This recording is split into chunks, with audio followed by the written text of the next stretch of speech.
Iran and a Bangladesh. How did they achieve that? Why couldn't we achieve it? Both countries are careful about their resources, and yet there was something that they did which managed to receive success, and today I believe they are reversing their policies. And I am thrilled now to discover from Mr. Luab that the narrative today is not population control. It is the population to be productive so that they can earn their livelihood and contribute to the society and the community. And for that, the requirement is education.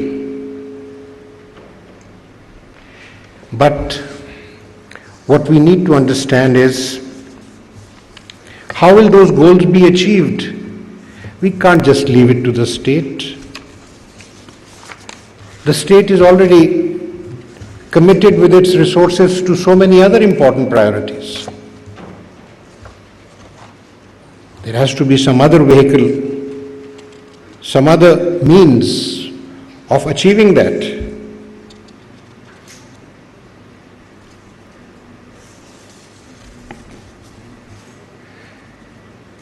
I would submit that it's not talked very often about. We just impose things on the government, expect them to do everything.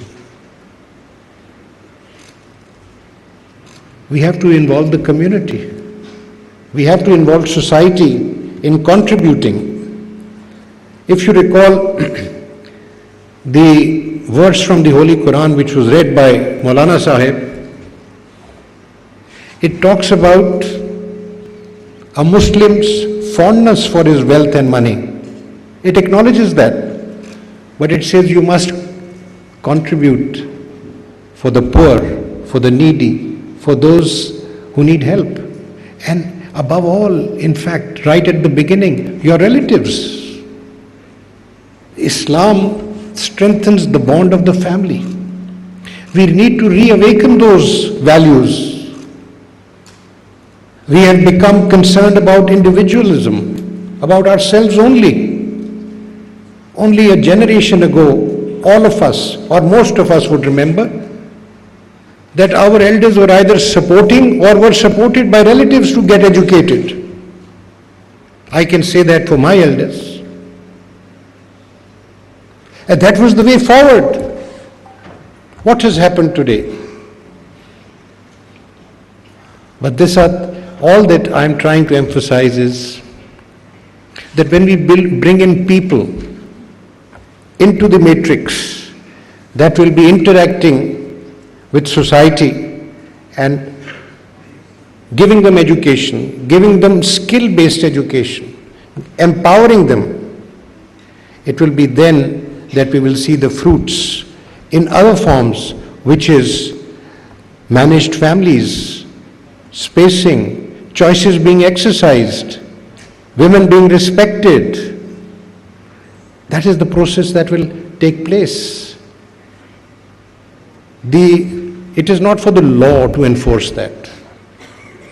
And this is not a legal forum also. Yes, if there are solutions before us which are in black and white,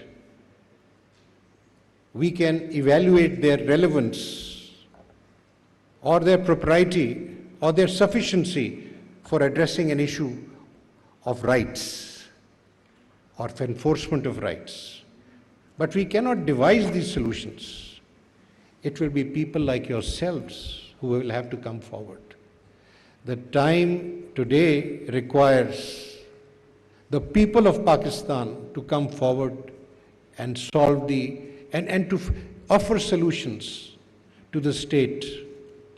If you remember, you will not remember because I don't expect any one of you to have been around in 1947, but we have all read that in 1947, when this country was formed,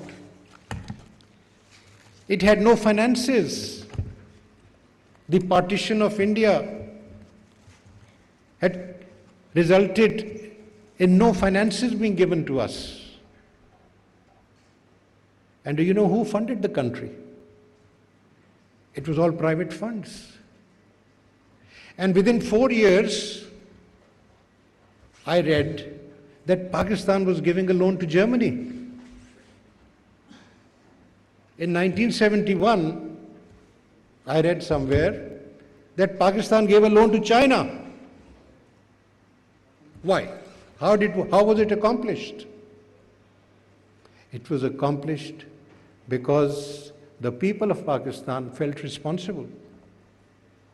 Do you know that there was a time when simplicity and thrift were respected? Today, we take pride in extravagance. Our elite leads us in that direction. I think the first step towards contributing to a cause is to become simple yourself. Your personal simplicity generates the surplus to contribute to that cause. We need community service, community involvement. And that's how, through a public-private partnership, I think, in my humble estimation, the issues can be tackled. We must bring in education, and particularly vocational training and skill-based education.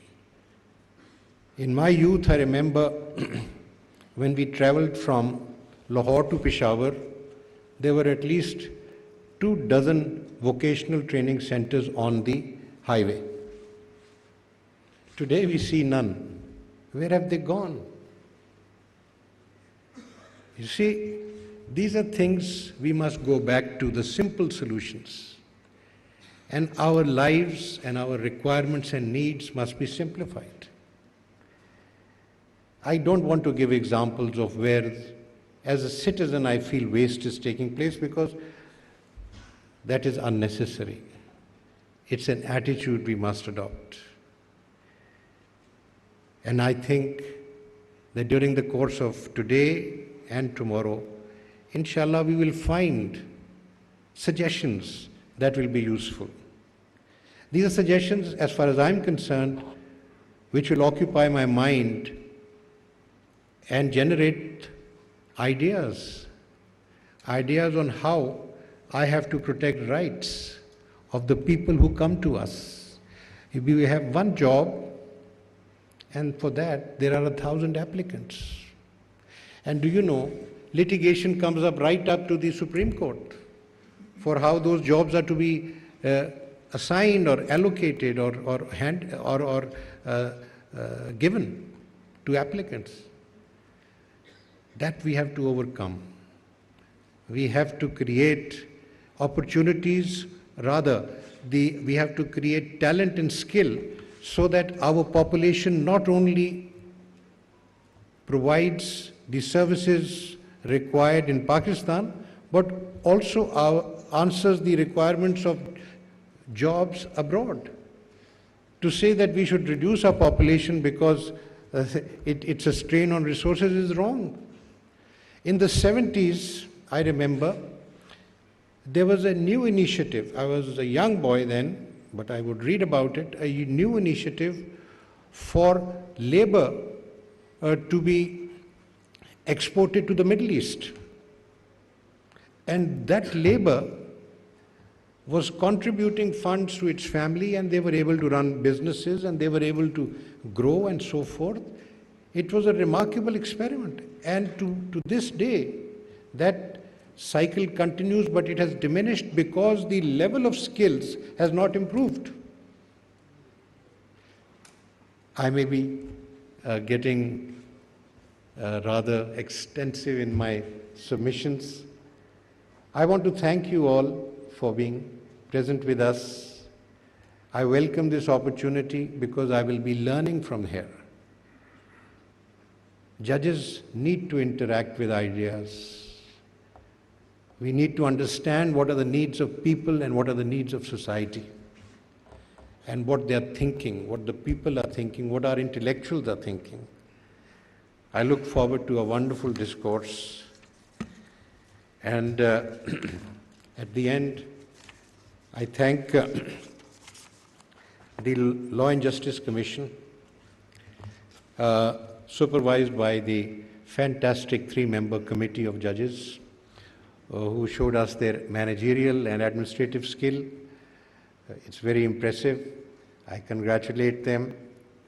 I thank also the kind of interest which the UN FPA has taken in this event, and in any case the subject of population concern in Pakistan.